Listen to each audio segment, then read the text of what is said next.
Vriende, ek vertrou dat u 'n goeie nag se rus gehad het en dat u vars verkook en net opgestaan het, dat u kan sien vir hierdie nuwe dag en onthou maar net een ding, wat ook al die uitdagings is, onthou die Here is in beheer en hierdie dag het die Here vir ons gegee se geskenk, kom ons verheerlik hom in alles wat ons dink, wat ons doen en wat ons sê. Ons dank die Here vir sy wonderlike vergifnis in Christus. Ons dank die Here vir die Heilige Gees wat ons leer en lei in die waarheid en ons dank die Here vir die Bybel, die onfeilbare woord van God. En daai kinderliedjie is my so kosbaar wat sê, wonderbaar boek. Sal sy blaaie deursoek, sal dit lees en gehoorsaam. Dis 'n wonderbaar boek. En hoe kosbaar om God se woord in ons midde te kan hê, om dit te kan lees, om dit te kan verstaan, om dit ook ter harte te neem. Nou vriende, ons gaan vanmôre aangaan met ons reeks aktuele boodskappe en vanmôre gaan ons bietjie stil staan by die gedagte. Wat sê die Bybel oor seks voor die huwelik en die saamwoon as ongetroudes? Nou daar is baie stemme wat vir en teen hierdie saak praat en ons kom agter dat die stemme vir dit al hoe meer word en selfs in die kerk van die Here Jesus. Nou as ons na Suid-Afrika die afgelope 35, 40 jaar kyk, dan kom ons agter hier is 'n geweldige klemverskywing in die mensesiening van moraliteit, van ons verantwoordelikheid voor God en wat die kerk oor hierdie dinge sê. As jy dink aan 30, 40 jaar terug, as 'n man en 'n vrou seksueel voor die huwelik aktief was hulle groot oog aangekyk en as daar hierdie ongewenste swangerskap was, dan was daar baie mense wat daaroor gepraat het en dit was eintlik 'n skande vir die kerk en dan vir daardie huisgesin en dan ook in die gemeenskap. As ons gedink het aan saambly voor die huwelik, dan wil ek vir u sê dit het gegons in die kerk van die Here Jesus oor so 'n saak en sou baie predikante nie eens daardie persone getrou het nie. Juis omdat hulle teen God se woord gerebelleer het. Deesdae is dit 'n aanvaarbare norm. Dis asof die kerk hierdie goed promoveer en vir mense sê, luister man, jy kan maak wat jy wil en jy kan leef soos jy goed dink, want jy is eintlik mens op jouself en jy's mens wat kan doen wat jy wil, jy het een lewe, geniet dit, want dit gaan gou verby. Ek dink so aan die boodskap wat ek geluister het van Dr. Arshu Sproul, waar 'n jong meisie wat by die universiteit gestudeer het, na hom toe gekom het en vir hom gesê het, Dr. Sproul, ek voel baie sleg en sy was in trane gewees want dit het uitgekom dat sy en haar verloofde dan seksueel voor die huwelik verkeer.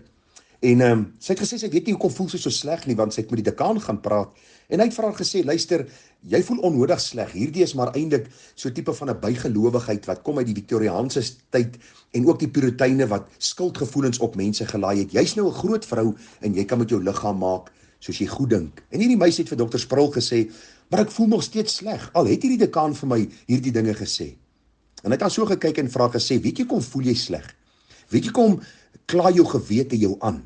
Want jy is skuldig voor God. Want God het 'n verbod gestel op seks voor die huwelik en dat ongetroudes saamwoon as man en vrou. En ag vriende, dit is wat die Bybel vir ons kom leer.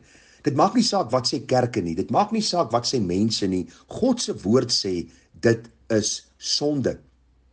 En as jy jouself vanmôre 'n Christen noem, sê die Bybel vir ons in Lukas 6:46, en wat noem julle my Here, Here, en doen nie wat ek sê nie. Dit help nie ons sê ons is Christene, maar ons lewe lynreg teen dit wat God in sy woord vir ons opgeteken het nie. Kom ek gaan vir u deur die skrif begelei en weer eens sê ek vir u, ek kan nie vir u alles sê oor hierdie saak wat 'n mens uit die skrif kan kry nie. Dit is 'n kort oordeenking, ek probeer u in 'n rigting stuur dat u kan sien as u hierdie sonde doen dat u teen God rebelleer en dat u sal vergifnis vra, dat u sal omdraai in u lewe en dat u vir die Here voortaan sal lewe. Nou daar in Hebreërs 13 vers 4 lees ons, laat die huwelik in alle opsigte eerbaar wees en die bed onbesmet, want God sal hoereerders en egbrekers oordeel. So as ons die skrif gaan bestudeer, dan sien ons in Genesis dat die Here een man vir een vrou geskaap het. Daarom sê die Bybel vir ons dat hierdie man sal sy vader en sy moeder verlaat en sy vrou aankleef en hulle sal een vlees word. Die oomblik wanneer ek seks het met 'n meisie voor die huwelik, dan oortree ek God se wet deur die bed te besmet. Want u sien baie keer gebeur dit dat hierdie man en vrou saam woon vir 'n tyd en dan gaan hulle uitmekaar sonder enige komplikasies in aanhalingstekens en hulle leef hulle lewe en die sonde teenoor God is vir hulle nie iets wat hulle regtig pla nie. As die ongeredde doen, verstaan ons dit in 'n mate. Maar as die kerk van die Here Jesus dit begin doen, vriende, is daar rooi ligte wat vir ons moet opgaan. Die huwelik moet of die bed moet onbesmet wees en die huwelik eerbaar in elke opsig. Daarom seks voor die huwelik, saamwoon as man en vrou en jy's nie getroud nie, en selfs seks in die huwelik wanneer jy oortree en egbreek pleeg, sê God, besmet jy die bed en jy bring God se oordeel oor jou. Baie keer sê mense, ag man, ek het dit al 'n paar keer gedoen, dat niks met my gebeur nie. Luister, moenie so selfvoldaan wees nie.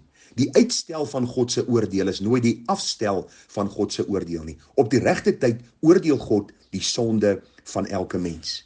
Luister, kom ek probeer gou vir u sê wat die Here Jesus sê oor die huwelik in Matteus 19 vers 4. Jesus antwoord en sê, het julle nie gelees dat hy wat hulle gemaak het, dis nou Adam en Eva, hulle van die begin af man en vrou gemaak het en gesê het, om hierdie rede sal die man sy vader en sy moeder verlaat en sy vrou aankleef en hulle twee sal een vlees wees, sodat hulle nie meer twee is nie, maar een vlees.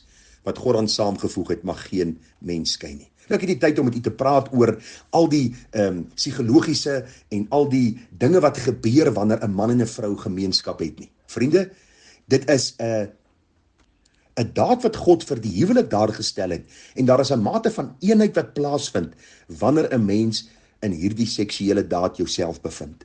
Daarom sê die Bybel vir ons baie duidelik dat hierdie huwelik is 'n goddelike instelling, en die woordjie, vriende, in alle opsigte eerbaar, is die gedagte van die huwelik is van groot waarde.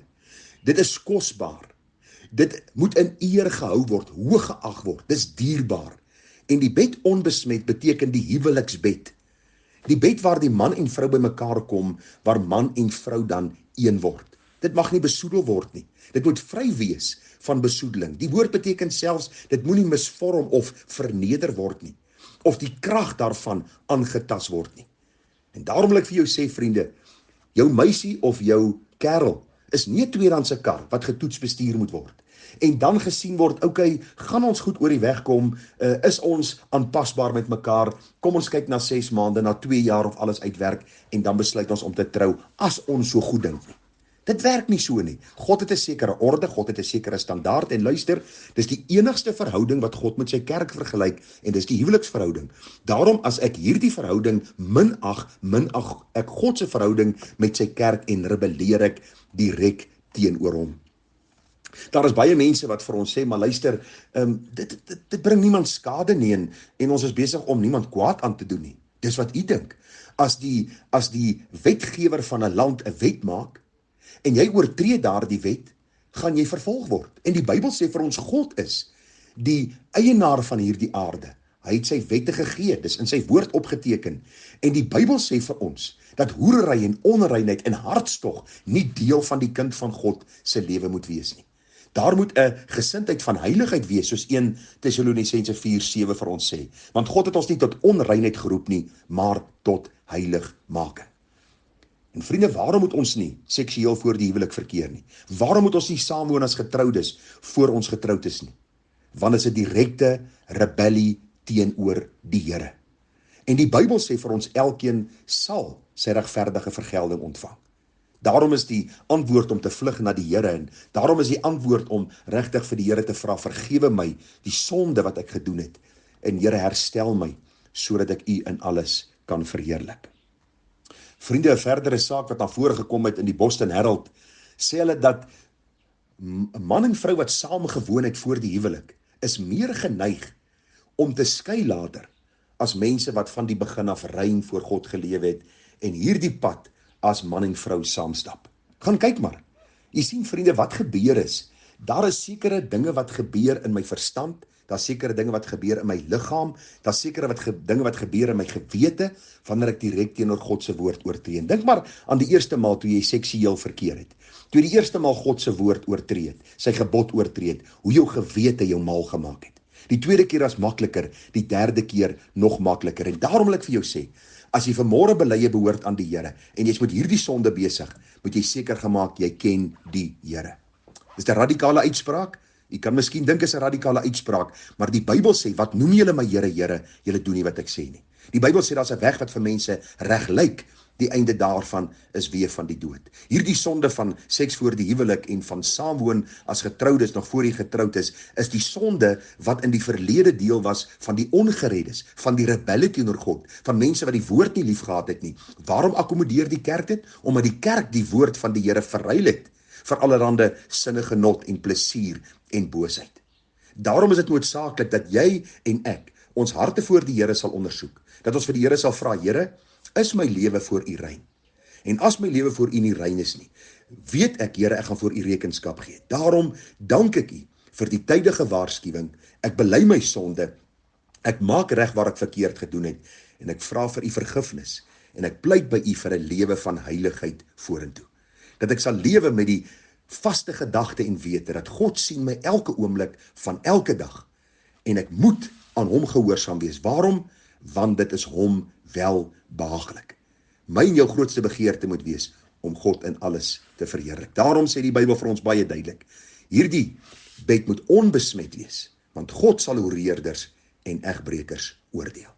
Moenie onder God se oordeel kom, omdat jy jou nek verhard het, omdat jy jou hart verhard het, omdat jy jou gewete, vriende, absoluut verkrag het, deur dit te onderdruk en te weier om te buig voor die Here. Mag die Here genade gee dat jy jou sonde sal sien, dat jy dit sal bely laat staan, en dat jy genade en barmhartigheid sal vind. Mag die Here ons seën met wysheid, en mag die Here vir ons lei na die kruis waar vergifnis en verlossing te vind is. Groete vir u, mooi dag verder, Tara.